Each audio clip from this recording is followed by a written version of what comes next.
That was The Searchers and Needles and Pins. Right here, ready in the Channel 45 throughout the Hillingdon Hospital. Number one from 1964, and while I was just making a phone call, I just picked one at random from the phone list, and it was only when I was playing I suddenly thought it's very appropriate because the Searchers are a Liverpool band, and the person we've got on the line now also comes from Liverpool. It's somebody who Andrew and I both met online in 2009, and her name is Maxine Dunn, and hopefully she can hear us from Liverpool. Hello, Maxie. Hi there, Ian. Yes, I can hear you. That's good. Very Merry Christmas to you and your folks. Oh, Merry Christmas to you as well. Have you had a nice one so far? Yes, it's been lovely. It's been great, yeah. I've really enjoyed it this year. Brilliant. Well, you've had quite a good 2009, haven't you? You originally released your debut album, wasn't it? Welcome to Soonville. Yeah. Very excellent album it is as well. We featured it as the Radio Hillingdon Album of the Week back in October. And let's start off by asking you about a current release. It's your Christmas single. That's right, yes. And could you give us some information about it, please? Yeah, sure. It was actually a song I had actually started writing it at the start of pulling songs together for the album, actually. So it wasn't sort of like written in purposely for Christmas. And it was just a little melody idea I'd been playing around on the keyboard for a while. And then I just left it. And then obviously, I don't know how it didn't make it on the album, but it didn't. And then the melody idea just came into my head just before Christmas again. It just appeared, and I thought, oh, but why don't I try and work on that and turn it into some kind of Christmas song? So that's what I did. I sent it to me musicians, and we pulled it together into a song. And it's not really it's a Christmas song as such, because I obviously gave it a Christmas feel, but it hasn't really.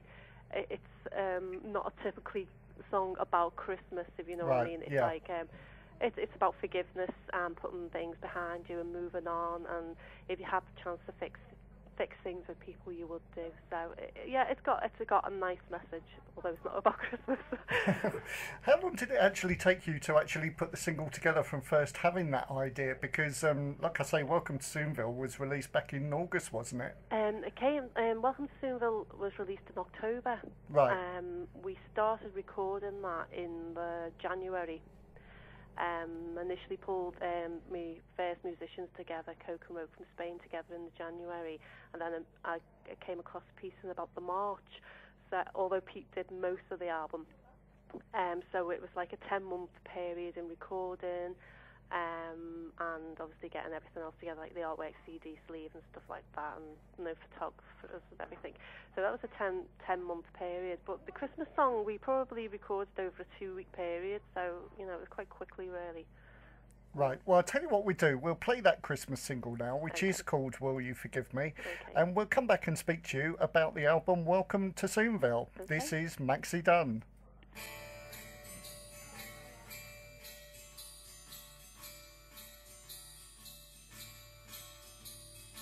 Picking up the pieces, many near misses, a pattern unwinds, and I guess we learn from places that are dear, faces not so clear. It should stay in the past, the hurt.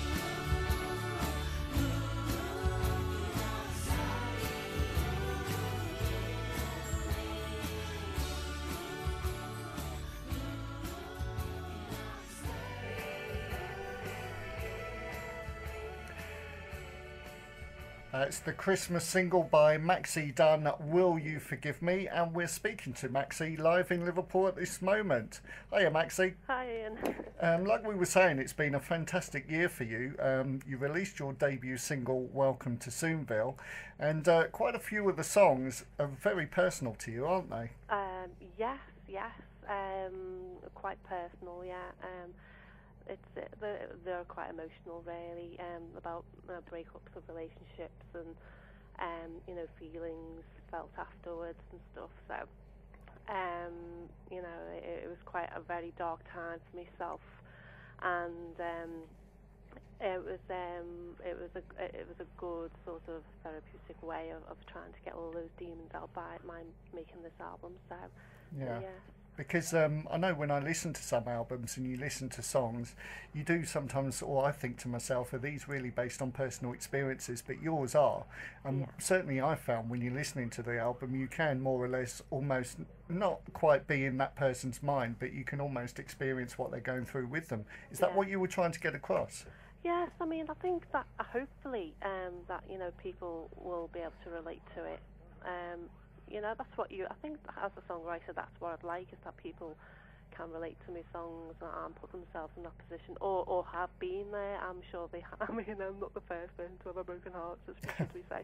But, you know, people have been there, and that's the impression that everybody has been saying about the songs. So that's, I think I've got the point across, basically. So Andrew's looking rather puzzled at the moment, and I must admit I am. Has somebody got some sort of computer game in the back? I thought it sounds like Space Invaders or something. The other question I was going to ask, the album is titled Welcome to Soonville. Where did that title come from? Welcome to the world of children. That's basically what it was. Yes. Have you got any particular favourite song out of all the ones that you've done on the album? Sorry about that. That's okay. I was just asking, have you got any particular favourite songs on the album? Favourite songs. I like How Was I to Know. I think that's a catchy, cheeky song, should we say? I really love Sinking in the Sand, and you know, Welcome to Soonville, the title track, is a really great moving song. So yeah, there are quite a few songs. In every song there's something I like, so it's really hard to choose, but they're probably the first ones I'd say. Because you've been involved with music for quite some time, haven't you? You've been in a couple of bands previously. Yes, yeah. I mean, I first joined my first band in 1990. It was a long time ago now. I mean, it's span 20-year history, and you know, I was in 3 bands up till about 97. Then I had a break to have my children. But even when I was having my children, I still lived with a musician, sound engineer, producer. So it was like music was continuous all the way, you know, through my life. And then I think it was 2007, January 2007, I decided to get back into it when I got involved with a couple of tribute albums, and then obviously I started writing my own stuff again. So do you come from a musical family? Yes, I mean, my dad plays guitar. He always has done. You know, he taught us when we were younger. He used to be in a little country band with my uncle. Was how we met my mum. So that was back in the 60s.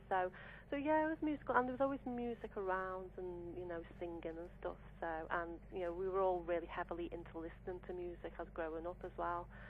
We all, you know, overlapped into the same taste. Me, my brother, my sister, all like the same kind of music. Although we still have our little individual. You know, like, you know, my sister likes folk, but she'll still listen to John Fox, you know, stuff like that. So, yeah, it was always music about. Yeah. So it's quite a bit of a mixed musical background. Yes. I must admit, having heard the album a few times now, there are 3 favourite tracks that I point out. Okay. You mentioned one of them, How Was I to Know? I love that track as well. Okay. Also, another one, I Wish You Well. Yeah. And I said to Andrew, because he didn't know what I was going to be playing from the album today, what's your favourite track? And he came up with the same as me, Always Be My Friend. Yeah. So we'll play that one, and then we'll come back and speak to you some more about your plans for 2010. Okay, brilliant. Maxidunns, thank you. Thank you.